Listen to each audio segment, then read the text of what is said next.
Directors are responsible for the day-to-day management of companies. Their role is set out in the Companies Act and the Companies Articles of Association. They have many legal duties, and the most important one is to promote the success of the company for the benefit of its shareholders. When a company is facing insolvency, the director's duties change significantly. The directors owe an overriding duty to the creditors as a whole to minimise losses. A company is insolvent when it cannot pay its debts as they fall due, when its liabilities exceed its assets, and if it has any unanswered statutory demands or judgments.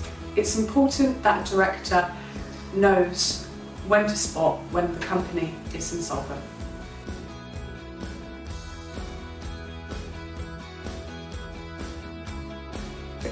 Well, as I explained, there's a big shift in the director's duties when a company is facing insolvency. Any failure by the directors to obey that overriding duty can give rise to a claim being brought against them by an insolvency practitioner acting as either a liquidator or an administrator. To avoid any liability, it's imperative that directors contact an insolvency practitioner, such as ourselves, for advice as early as possible.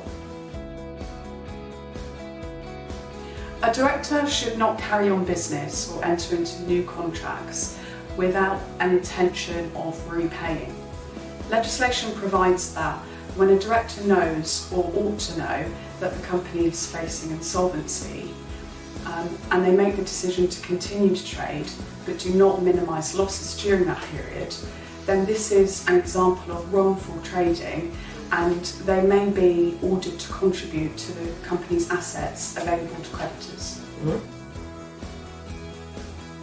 You must not repay debts through fraudulent means, such as obtaining a loan using inaccurate information. If you do so, then you could be convicted of fraudulent trading, which carries a custodial sentence and personal liability for the company's debts. An example of this is when a director uses incorrect information to apply for a bounce-back loan during the COVID period, and this is something that any appointed insolvency practitioner will investigate. A director may be tempted to sell assets for less than their value in order to raise cash to assist with their cash flow.